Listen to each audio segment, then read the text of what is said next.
자, 식물의 일장형이라고 일장. 햇빛 쬐는 시간을 일장이라고 합니다. 그래서 이게 그 빛을 짧게 보느냐 길게 보느냐에 따라서 꽃이 피게 돼주고 꽃이 안 피게 돼줘요. 일장에 따라서.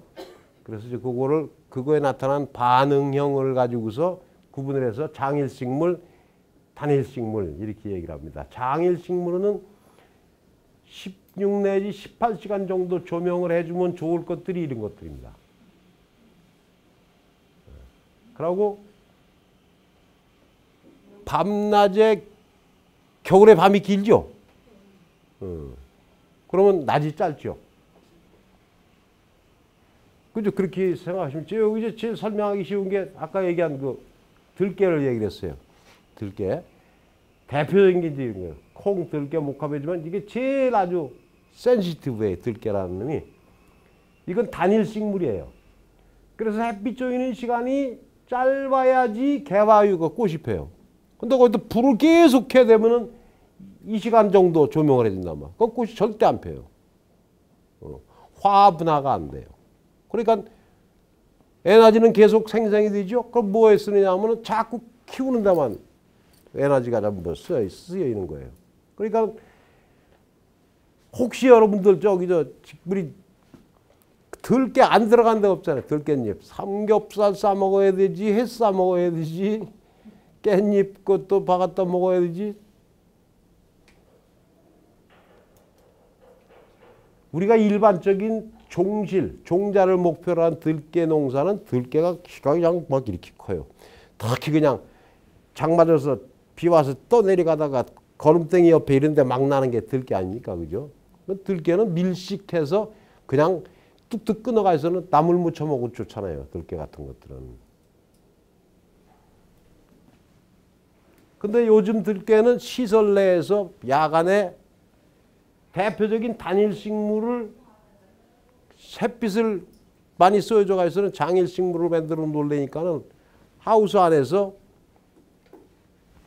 인공 조명을 해준단 말이죠. 그래 놓으면 장일 조건이 되니까 꽃이 안 피죠, 이게. 그러면은 들깨밭이 일반 종실용 들깨는 밭에다가 쭉 꼴져시는데 이거는 사방 5cm 간격에 하나씩 꽂아요. 사방 5cm 간격에다가. 하나 꽂으면은 제일 먼저 이제 떡잎이 벌어지고 그러고서 이렇게 겨울에다가 이파리가 한 마디 올라갈 때마다 이파리가 달리기 시작하는데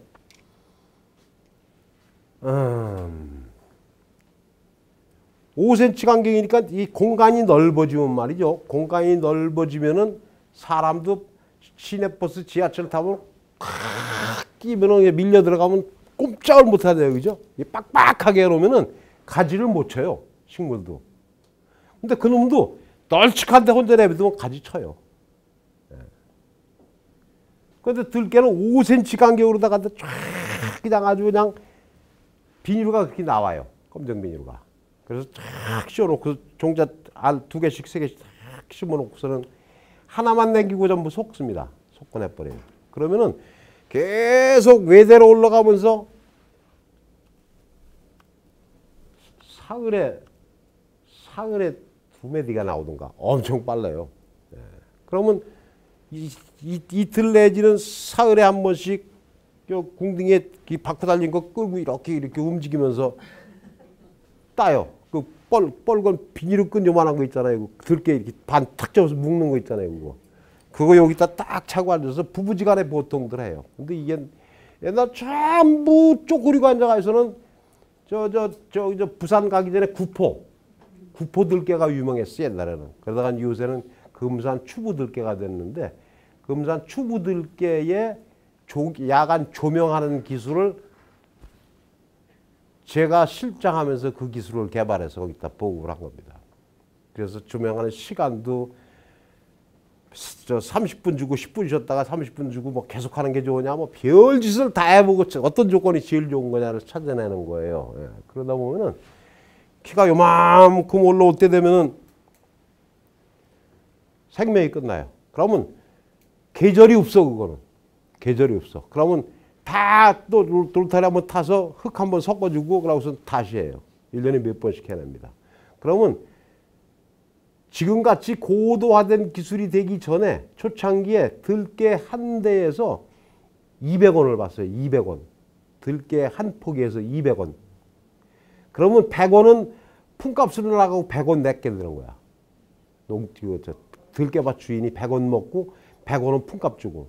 그러면 심어놓기만 하면은 와서 깻잎 따는 이들이 그거 따고서 갈증에 요소비료, 아까 요소는 키만 키운다 그랬잖아요. 요소비료 쭉쭉 던져놓고서는 헛거리 던져놓고서는 수도꼭지 틀어놓고 하면 물이 확 들어가서 그러면 요소가 쫙 녹아 들어가면서 뿌리에서부터 이제 영양 공급이 되니까 그냥 부쩍부쩍 커요. 그래서 배보면은 사방 5cm 심으면 한 평에 200중가 들어가요. 그러니까 200 곱하기 100은 얼마예요? 2만. 200 곱하기 100은 얼마예요? 2만이잖아요. 2만. 그럼 평당 2만 원이 나오던 거였어. 그러면 나는 평당 10,000원 먹어. 10,000원은 깻잎 따는 이들, 일하는 이들이 그 이들 몫이고. 근데 지금은 그때는 그때 그 단경기에 안 나올 시기에 출하랑 값이 좋았어요. 근데 지금은 엄청 싸잖아요. 그죠? 그럼 그 농사 짓는 사람들이 엄청 많이 생겼어. 그래서 대전에서 저기 밑에 어디요, 여기? 그 무슨 대진고속도로라 뭐라 그래. 그거 타고 가다 보면 대전 지나서 그 추부 터널 빠지면서부터 그냥 주로 그 오른쪽으로다가 그냥 밤에 하우스에 불 쫙 켜져 있는 거 아주 사진 찍어도 멋있잖아요. 전부 들깨밭이 들깨 하우스에 가서 가보면은 나도 놀라요. 사실 처음 보는 사람들은 더 놀라죠. 들깨 하우스에 들어가보면. 그것이 이제 일장 반응, 이 식물의 일장형을 역이용을 해서 하는 것이 그런 겁니다. 그러면은 장일 식물이 16시간 조명이라는 건 해가 길 때, 여름에 해 길 적에 6시에 떠서 7, 8, 9, 10, 11, 12, 하나, 둘, 셋, 넷, 다섯, 여섯, 일곱, 이렇게 하면 13시간밖에 안 돼요. 그죠? 우리 평균 일장이 여름철에 그것밖에 안 되는데, 이런 정도의 장일은 이런 정도의 조명을 해주면 좋다고 그러는 건데, 그럼 예를 들면은 시금치 같은 거 이파리 먹잖아요. 그죠? 근데 여기 꽃에서, 추대돼서 꽃에서 뿌리면 시금치 못 먹잖아요. 예. 그러니까 이거는 깜깜하게 해줘야 되겠죠. 그럼 꽃이 안 필 거 아니에요. 이거는 계속 불을 켜줘야 되는 거고. 예. 그 고구마 있잖아요. 고구마 꽃 없죠. 고구마 꽃. 근데 가끔 보면 보여요. 그러면 고구마는 A 크로스 B, 이 품종에다 이 품종을 갖다가 교배를 통해서 다른 후대를 찾아내려고 작업을 하다 보면은 꽃이 있어야지 뭘 하지. 그러니까는 나팔꽃 뿌리, 그걸 대목이라고 그러고, 대목, 밑에 거는. 그래서 나팔꽃을 화분에다 심고, 그러면 나팔꽃 잘라내고 그 줄기에다가 고구마 줄기를 접목을 해요. 접목을. 그러면 나팔꽃 뿌리에서 뭐예요 그거? 고구마가 크는 거예요. 그러면 꽃 피는 성질을 요놈이 갖고 있기 때문에 고구마꽃이 펴. 근데 고구마꽃은 이 꽃을 피게 하려면은 이게 이제 개화가 유도되는데 장일식물은. 근데 나팔꽃도 일이 들어간다. 암실에다 갖다가 이게 트레다에다 심어가지고서는 일정 시간만 바깥에 내놨다가 일찌가 암치 갔다가 밀고 들어가서 깜깜한 암실에다 둬요. 그래서 단일철이라 하죠. 이렇게 해주면은 꽃이 핍니다. 그게. 그래서 그러니까 이 식물의 일장형을 역으로 이용을 해서 꽃을 빨리 피게도 하고 안 피게도 하고 하는 것이 그래서 식물의 그 개화 유도 촉진되는 반응형으로다 단일성 식물이다, 장일성 식물이다 이렇게 나누는 겁니다. 그러니까 이런 것도 우리가 공류들은 보면 장일 조건이 좋은 거고. 자, 그다음에 이제 작부 체계라고 하는 용어. 이게 전부 우리가 외정 때 말하기 쉽지 않은데 외정 때 그 다영향이 다 지금 저기 저 건축 토목 용어는 그냥 대부분이 아직도 일본 말이잖아요, 그죠? 오사마리 한다고 그러고 일본 말을 많이 쓰죠. 근데 작부 체계 그러니까 크라핑 시스템이라고 영어에서는 크라핑 시스템이라고 합니다. 그래서 이거는 그 작부 체계라는 것이 이제 단작 한 가지만 계속 1년에 한 가지만 농사 짓는 거 다 단작입니다. 근데 이제 이모작 그러면은 무 뽑아내고 뭐 보리 심고 뭐 어쩌고 1년에 2번 써먹는 거. 그러니까 이제 월동작물 양파라든지 마늘이라든지 이런 것들은 여름에 캐고 그때 심어서 그 다음 여름에 캐고 또 그 여름에 심고 그까지 그러니까 2번을 쓰죠 그게. 그래서 그건 이제 이모작이라고 그러고 그 다음에 이제 간작이라고 간작 사이짓기. 예. 그러면 이제 이건 뭐 간작이라고 할 수는 없는데 약초 같은 경우에는 오미자를 질대로 이렇게 해서 하우스 그 골조에다 한다든지 이렇게 올리고서 가운데다가 당귀를 심는다든지 하면 이제 그것도 이제 간작이 될 수가 있고 지금 이제 간원작을 혼작을 섞어서 심는 것들. 근데 이제 일부러 간원작은 요즘 안 합니다. 식물이 그 관리하는 저기가 프로세스가 틀리기 때문에. 근데 그런 작부 체계라는 것이 그런 그 시스템을 얘기하는 것인지 이게 중요한 것이 우선 이모작을 한다면 1년에 2번 하니까 경지 이용도가 높아지겠죠. 그 다음에 이제 지력의 유지 증강이라고 하는 것이 녹비작물 같은 거는 아까 보리, 호밀, 뭐 헤아리, 배추 뭐 이런 것들은 푸른 상태에서 비료로 다시 집어넣어주는 거잖아요. 그러면은 일부는 사료 먹이도 되는 거 그거 갖다 집어넣어주면 거름이 되고 하기 때문에 지력을 유지 증강시켜준다. 병충해나 잡초 발생을 억제시킬 수가 있다. 뒤에 이제 그런 얘기가 나오는데요. 연작장애. 왜 연작장애 소리는 많이 들어요. 그죠? 농사 지어야지 듣겠구나, 그게. 그러면 계속 이어짓기. 해마다 고추밭에만 계속 고추 심으면 안 돼요. 고추밭에 계속 고추만 심으면 안 돼. 왜? 연작장애. 계속 이어짓기를 하면은 그 식물에, 그 작물에 우점하는 그걸 좋아하는 균들이 계속 밀도가 높아져요. 그 안에서 계속 밀도가 높아지기 때문에 몇 년 계속 심으면 조금 크다가 고추 달릴 때에서 농사 잘 됐다 할 때 가서 죽기도 하고 이제 그래서 그 이제 연작 장애라 그러는데 이제 그게 주된 원인이 이제 기지 현상 그러니까 그 땅을 싫어하는 그런 현상 그 뒤에 아마 뒤에 나올 겁니다. 그래서 이런 생산성 향상이나 생산 안정화를 작부 체계를 제대로만 활용을 하면 근데 요즘에는 뭐 그렇게 그 대신 작물이 참 자주 바뀌어요. 우리는 이제 우리 그 양채류가 옛날에 양배추랑 밖에 더 있었어요. 양채류가. 근데 요즘 얼마나 많습니까? 그런 것들이.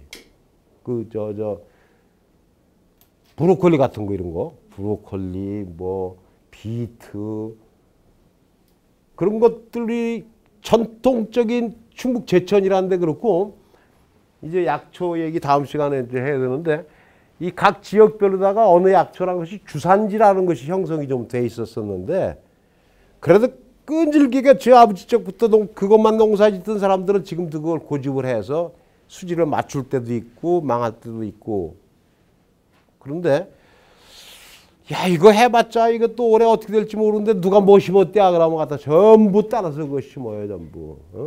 제일 대표적인 게 그 브로콜리 같은 거 근데 또 사 먹는 사람은 비싸요. 요새 하나에 2,000원씩 해요 요새. 요거 한 송에. 그 중국산은 또 700원이에요 또. 아까 그 연작과 기지, 연작은 연작 기지라는 건 땅을 기피한다는 얘기, 싫어한다는 얘기예요. 거기 이제 평균 밀도 높아질 수가 있고 뭐 여러 가지 그 비료분이 축적이 돼 있을 수도 있고 여러 가지 요인이 있습니다. 그래서 연작 장애가 적은 거, 거의 그 평생 논이잖아요, 거긴 그지? 예, 그 기지가 작죠, 이런 것들은 변화, 맹류는 아까 얘기한 밀보리 얘기입니다. 그리고 이제 옥수수 같은 거, 고구마 같은 건 해마다 거기다 심어도 별 관계가 없어요. 근데 이제 1년 정도는 그래도 조금 다른 걸 심었다가 돌려짓기를 해야 되는 거 쪽파시고. 이 쪽파 파 농사 해보셨어요? 파 농약 무지하게 치는 거예요. 파 농약 엄청 쳐요. 그 대파가 요만한 거 1980원 할 때도 있고 980원 할 때도 있고 지금 3천 몇백 원 할 때도 있고 막 그러는데 요새 대파는 엄청 싸요. 왜? 전부 올라와서 속에는 쫑대 쓰려고 가운데는 이만한 작대기에다 박혀 있어요. 먹을 게 사실은 없어요. 그 파 쓸다 보면은 가운데는 씨만 박혀 있고 그런 거 싸요. 떨이 농산물들이지 떼진한 것들. 그래서 이런 쪽파나 이 파 종류는 굉장히 충해도 심하고 병에 심하기 때문에 굉장히 약을 많이 준다. 하여간 이런 것들은 1년 정도를 그 밭에 심지 않는 게 좋다. 그 다음에 꼭 1년, 2년 지키라는 게 아니라 2년 정도는 쉬어져. 거의 감자 심는 밭, 오이, 땅콩. 근데 이제 오이 같은 건 요새는 밭에서 안 하잖아요. 하긴 노지 오이도 하긴 하는데 하우스에서 하는 것은 해마다 도마도가요. 자꾸 나 이거 얘기하다 보면 도마도가 일반적으로다가 일반 하우스에서 그냥 하면은 마디마다 이게 영양제 나와서 달리는데 도마도가 보통 중앙아시아 우즈베키스탄 예를 들게요. 8마디 정도밖에는 못 키워요. 걔들 기술을 가지고. 근데 우리 기술을 가지고 하면은 자동화 집어넣으면 말이죠. 도마도가 36마디까지 따요. 그럼 이만큼 달아 올려놓으면 갖다 8마디 때는 36마디 같은 거는 지금 한 몇층 빌딩을 만들어야 되는데 그게 아니라 자동으로 다 이걸 눕혀요, 이걸. 쫙 눕히면서 가면 여기 전부 눕혀서 이렇게 해서 이런 식으로 가기 때문에. 그러니까 여기 건 다 딴 놈들은 다 내려온단 말이죠. 자동으로다가. 36마디까지 따요. 그 도마도 심는 용토의 분량이 요거 2배 될까요? 요런 정도 요만한 박스에 인공 토양 들어가 있어요. 그래 거기다 꽂는 거예요. 그럼 여기는 계속 양수분이 자동 공급이 돼요. 드립 한 방울 한 방울 떨군 식으로 해서. 땅은 필요가 없어요. 요거 2배 정도만 되면 돼. 인공 토양. 그러니까 저거 연자이고 뭐고 필요 없어. 그것만 갈아버리면 되니까. 그 다음에 이제 3년 정도 뭐 쑥가토라 이거 뭐 저기 10년 이상 하는 그 암화는 우리나라에 없습니다만 인삼은 최소한 10년 동안은 인삼 농사를 안 짓고 그래야지 그나마. 근데 그거는 이제 인삼에서는 그 병해 중에 실린드로카폰이라고 하는 세균이에요. 실린드로카폰. 그것 때문에 산병을 일으키는 아주 만병의 원인이 실린드로카폰이에요. 그래서 그게 또 이 균이 제일 호기성 세균이에요. 공기하고 접촉하는 걸 좋아하는데 그럼 혐기 조건으로 다 바꿔주면 되거든요. 그럼 뭐냐면 물속에다 집어넣어 뿌리면 돼요. 그래서 논에 요새 삼을 많이 심어요. 그래서 담수 상태로 물이 고여있는 상태로 돼 있었던 땅에는 실린드로카폰이 생존 확률이 굉장히 떨어져요. 그래서 논으로 많이 들어갑니다. 논으로 많이 들어가고 이제 그런 것들을 이용을 하는 거죠. 근데 이제 또 토양 훈증제도 나오고 막 그런데 그거는 돈도 많이 들어가고 힘들어서 못 하고 사실 잘 안 쓰는데. 자, 그러면 이제 이런 그 땅을 기피하는 기지의 원인이 있어요. 기지의 원인이 있고 기지 원인이 토양 비료분이 너무 없어졌을 경우에 척박하게 됐을 적에는 지력 배양을 해주면 되는 거고 그 다음에 토양 중에 염류직적이라고 해서 토양 중에 있는 염기가 올라오면서 비닐을 씌워놓고 그러니까 자꾸 차단이 돼서 휘산을 못해요. 그러니까 또 녹았다 올라왔다 녹았다 올라왔다 이렇게 하다 보니까 거기 염류가 집적이 되는 거예요. 그런 땅들 보면은 허옇게 보여요. 가끔 봤을 거예요 아마. 습하고 그런데 허옇게 있고 소금기 끼는 게 있어요. 그게 이제 소금을 없애기 힘드니까 이제 다른 걸 심어서 없애버려야 되는 거고.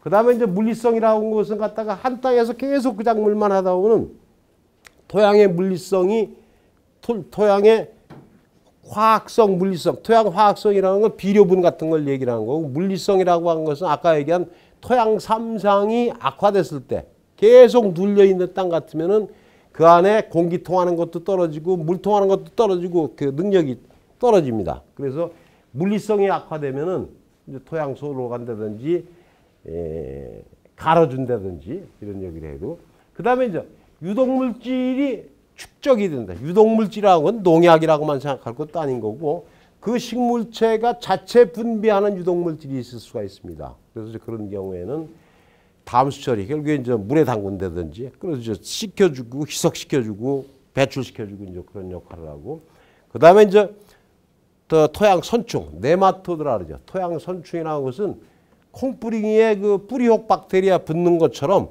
이런 혹이 붙어 있는데 그게 그 선충의 집이에요, 집. 이렇게 터쳐보면 속에 뻘거지 쨍한 거 있어요. 토양 선충. 이게 인삼에도 지금 토양 선충이 옛날에 없었는데 문제가 좀 되고 있죠. 그래서 이런 것도 그럼 흙을 객토는 다른 흙을 갖다 부어주는 거고 환토는 들이내서 바꿔버리는 거예요. 그럼 뭐 돈 되게 하기 위해서는 객토도 하고 환토도 해야 돼요. 그래서 이 연작장에 특히 그 연작장의 주어린이 기지 그 땅을 회피하는 이러한 것은 이런 식으로다가 대책을 하면 된다 하는 얘기가 되겠고 그다음에 이제 시비하는 것도 그래. 시비하는 것도 우리가 이용하는 부위가 우리가 목적하는 가식 부위가 어디냐를 볼 적에 종자 먹는 것이 버리, 콩, 뭐 이런 거 다 종자 먹는 거죠. 씨 먹는 거죠. 그다음에 과실 먹는 건 과실이고 이파리 먹는 거는 상추, 깻잎 뭐 그거 많잖아요. 그런 것도 있고 그다음에 이제 뿌리 속에 뿌리나 땅 속에 붙어 줄기작물, 땅 속 그러니까 개경, 근경, 인경 뭐 뿌리도 여러 가지로 그 형태에 따라 나눕니다. 그래서 특히 이제 종자를 우리가 목적 부위로 할 경우에 영양생장기에 아까 얘기한 데 똑같아요. 영양생장기에는 영양생장기는 출하해서 싹이 나서부터 꽃이 피기 전까지를 영양생장이라고 그러는 거고요. 꽃이 피고서부터는 생식생장입니다. 종족 보존을 위해서 생식 활동을 해서 개화하고 결실하는 것이 생식. 영양생장기에는 질소들을 위주로 다 시비를 해주고 그다음에 생식생장기에는 아까 제가 비료 3에서 얘기했지 않습니까? 개화결실에 관여하는 인산질 밀어주고 그다음에 줄기가 강건하게 튼튼하게 해주게 자빠지지 않게 하기 위해서는 가리질 비료를 갖다가 이렇게 종자를 쓰는 데서는 이런 식으로다가 시비를 해줘야 되는 거고 그다음에 과일 같은 경우에는 그건 뭐 질소 준다고 해서 갑자기 안 커요. 사과나무가 갑자기 큽니까? 그렇지 않습니까? 그러니까 거기에 결과기에 과일 달릴 때쯤에서 인산과 칼리질을 충분히 시비를 한다. 그다음에 이파리 이용하는 건 주로 질소질만 주면 됩니다. 질소만 주면 되는데 상추 같은 거는 저 거름 많이 줬다 녹아요, 녹어. 질소를 주죠.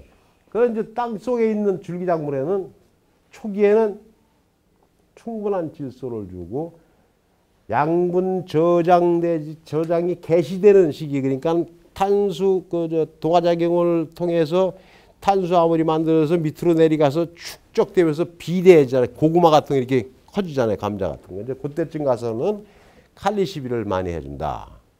이제 그래서 비료도 알고 줘라 이런 얘기입니다. 이게 마지막 같은데 멀칭 재배라는 것이 멀칭 그러면 그냥 멀칭 MULCH거든. 멀치라고 하는 것은 우리는 멀칭하고 그냥 무조건 비닐인데 비닐은 아니고서도 과수원에 풀 깎아서 덮어놓는 것도 멀칭이고 인삼밭에다가 지프로 만든 이형 갖다 덮어주는 것도 멀칭이고 멀칭이 덮다는 얘기입니다. 덮는다는 거. 멀칭을 하면은 아까 일부 얘기했지만서도 생육을 촉진합니다. 그 이유는 지온이 우선 올라갑니다. 뭐 덮어주면은. 그 눈 많이 오는 해에 풍년 든다고 그러잖아요. 그 겨울에 옛날에 밀버리 농사 질 적에 눈 많이 올 적에는 이불 역할을 해요. 추울 때 이게. 그러고 눈 녹으면서 질퍽해지잖아요. 그러면 봄에 한발기에 물 문제가 해결됐어요. 근데 요새는 눈이 없잖아요. 올 봄에 못 심을 때 난리 날 거예요. 물 없어서. 그 다음에 이제 아까 얘기한 대로다가 그 토양물리성을 토양 공극의 통기성이나 배성, 이 투수성을 갖다가 양호하게 만들어준다. 그 다음에 덮어줌으로 해서 가물을 때는 증발을 방지를 해주고 비가 많이 올 적에는 덜 밑으로 내려가게 해서 한해 습해를 같이 경감을 시킬 수가 있다. 그 다음에 이제 겨울에 지금은 뭐 크게 동해 같은 거 없어요. 이게 온실가스 지구온난화 막 그래서 1.5도가 올라가고 그런데 그게 아무것도 아닌 것도 굉장한 적입니다. 그래서 월동작물이라는 건 겨울 나야지 되는 것들이 월동작물이다. 보리, 밀, 양파, 마늘 뭐 많죠. 그런데 이 한강 고수부지의 유채꽃이 언제부터 있었는지 아십니까?